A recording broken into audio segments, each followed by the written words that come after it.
उच्च गति अभ्यास खंड 2 प्रतिलेखन संख्या 24 स्टार्ट। भाइयों और बहनों, मतलब यह है कि अगर संसार को सहनशील बनाना है तो सभी लोगों को दुनिया भर में हिंदी भाषा का प्रचार और प्रसार करना चाहिए। ज़्यादातर व्यापार के लिए कच्चा माल तो किसान ही पैदा करता है, फिर किसान के लिए कृषि अनुसंधान के खर्च में दुनिया भर में कटौती क्यों की जा रही है। कटौती करनी है तो बहुत से और क्षेत्र भी हैं। अमीर देश सन 1990 में खेती बाड़ी को आगे बढ़ाने के लिए जो सहायता दे रहे थे वह भी 12 अरब डॉलर और 10 साल बाद 2000 में 2 अरब डॉलर की कटौती कर दी और यह 10 अरब डॉलर रह गई। तो पूरी दुनिया को खेती बाड़ी से जोड़ने की ज़रूरत है, तभी ये दुनिया आपस में लड़ना मरना बंद करेगी।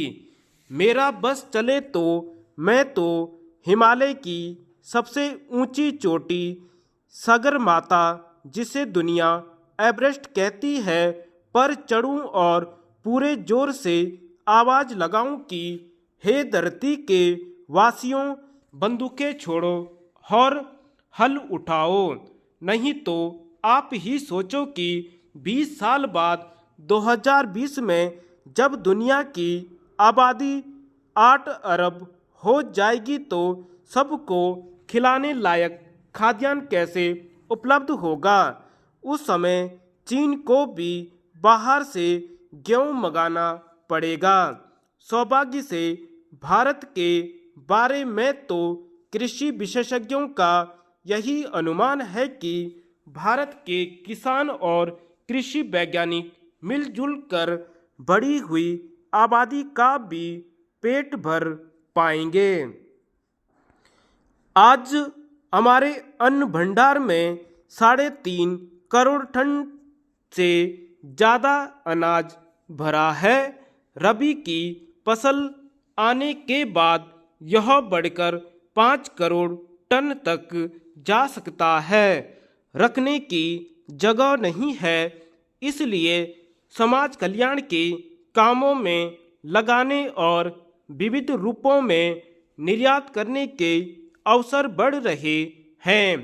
काम के बदले अनाज और बच्चों को पाठशालाओं में नाश्ता कराने व खाना खिलाने के कार्यक्रम पूरे देश में चलाए जा सकेंगे।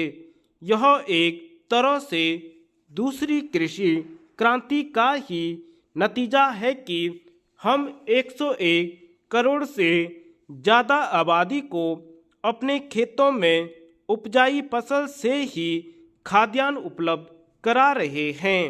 खाने वाले तेल की कुछ वर्ष पहले कमी हुई थी। हमने पुरजोर कोशिश की। पिछले कुछ वर्षों में आयात तो घटकर प्रति वर्ष 300 करोड़ रुपए का हो गया, वहीं तिलहनी फसलों और उनसे उत्पन्न पदार्थों का निर्यात 8 गुना बढ़कर 2500 करोड़ रुपए से भी ऊपर हो गया। यह सब फल है किसानों, वैज्ञानिकों एवं प्रसार कार्यकर्ताओं के अथक प्रयास का। इस प्रगति में आज कृषि वैज्ञानिकों का योगदान किसी से छुपा नहीं है। इसे सारी दुनिया मानती है। जहाँ भी भूख है वहाँ लोग भारत की मिसाल देते हैं कि देखो, इस महान देश ने भूख की चुनौती का किस तरह डटकर सामना किया।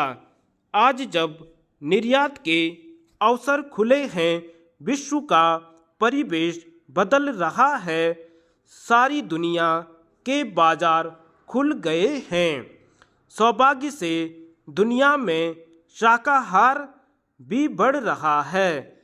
इस समय हमारे विविध व्यंजनों को विश्व बाजार में प्रचलित करने के बड़े मौके हैं। धन्यवाद।